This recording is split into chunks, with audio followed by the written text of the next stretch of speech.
मध्य प्रदेश के समस्त कर्मचारियों के लिए बहुत ही महत्वपूर्ण अपडेट जारी हुआ है। 4.5 लाख अधिकारी कर्मचारियों का बढ़ेगा ओहदा, 2 लाख युवकों को पक्की नौकरी। तो साथियों, आइए आप सभी को इस अपडेट का अध्ययन करवा देते हैं विस्तार से। उससे पहले अभी तक आपने हमारे यूट्यूब चैनल को सब्सक्राइब नहीं किया तो यूट्यूब चैनल को सब्सक्राइब करके बेल आइकन को प्रेस करना ना भूलें, ताकि आप सभी को भी ऐसे ही नए नए अपडेट मिलते रहें। 9 साल बाद मध्य प्रदेश लोक सेवा पदोन्नति नियम 2025 में हुआ मंजूर। मोहन कैबिनेट ने मंगलवार को मध्य प्रदेश लोक सेवा पदोन्नति नियम 2025 स्वीकृत कर अधिकारी और कर्मचारियों के लिए कार्यालय का ऐतिहासिक निर्णय लिया गया। प्रदेश में 2016 से पदोन्नति के रास्ते बंद थे, जो 2 साल बाद 4.50 लाख शासकीय सेवाओं को पदोन्नति मिलनी शुरू होगी। साल में 2 बार डीपीसी होगी। 2025 में यह जून, जुलाई और सितंबर, अक्टूबर में होगी। इसके बाद अधिकारी कर्मचारियों का ओहदा भी बढ़ जाएगा। 2 साल में प्रक्रिया पूरी होते ही नीचे के 2 लाख पद खाली हो जाएंगे।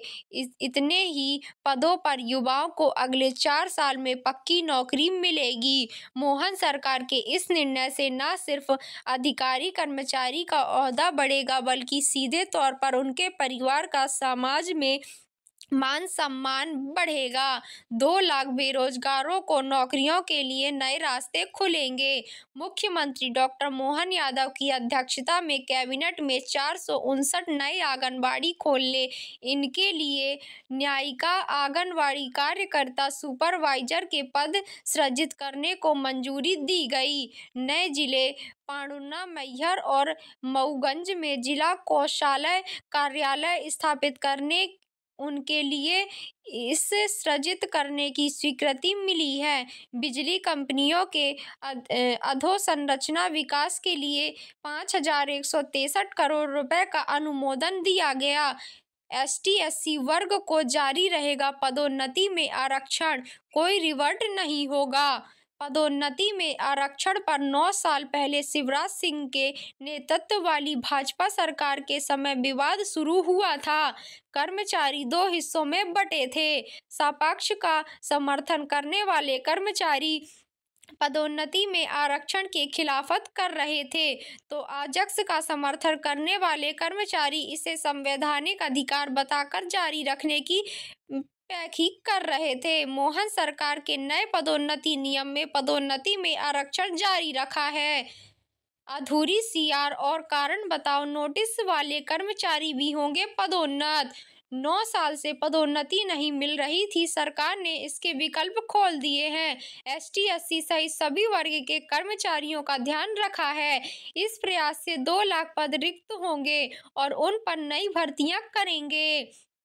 आरक्षित वर्गों को पदोन्नति में आरक्षण मिलेगा, जो SC वर्ग के लिए 16 व ST के लिए 20% होंगे। उसके पहले उनकी पदोन्नति होगी, उसके बाद अनारक्षित वर्ग के शासकीय सेवाओं की बारी आएगी। ये पूर्व की तरह मेरिट के आधार पर अनारक्षित वर्गों में भी शामिल हो सकेंगे। सबसे अंत में अनारक्षित वर्ग के शासकीय सेवकों को पदोन्नत किया जाएगा। पहली बार चतुर्थ श्रेणी में पात्रता की काफी ISS और IPS की तरह एडवांस में पदोन्नति मिलेगी। इंतजार नहीं करना पड़ेगा। जैसे कि किसी संवर्ग में कोई पद आगामी वर्ष में खाली होने वाला है, तो पदोन्नति देने के लिए DPC प्रक्रिया उसके पहले ही शुरू कर दी जाएगी।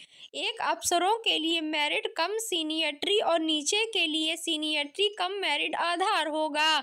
चतुर्थ श्रेणी के लिए अंकों की जरूरत नहीं होगी, कर्मचारियों का पात्र होना ही पर्याप्त होगा। परिभ्रमण व्यवस्था नहीं होगी, अधिक पदों पर पदोन्नतियां हो सकेंगी। पदोन्नति समिति को शासकीय सेवाओं की उपयुक्तता निर्धारण के अधिकार होंगे। यदि शासकीय सेवाएं ने किसी वर्ष में आधे वर्ष की सेवा पूरी कर ली है और आधे वर्ष की सेवा पूरी करना बाकी है, तो ऐसे मामले में उसे पूर्ण वर्ष की सेवा पूरी किया हुआ माना जाएगा।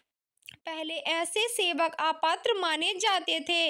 यदि किसी माह में 6 वर्ष का ही गोपनीय प्रतिवेदन उपलब्ध हो तो उसे पूरे वर्ष का माना जाएगा। इसकी कमी से कर्मचारी को वंचित नहीं किया जाएगा। अप्रत्याशित रिक्तियों को चयन सूची अथवा प्रतीक्षा सूची से भरे जाने के प्रावधान किए। प्रतिनियुक्ति पर जाने वालों का इंतजार नहीं किया जाएगा, बल्कि उनके स्थान पर अन्य को पदोन्नत किया जाएगा।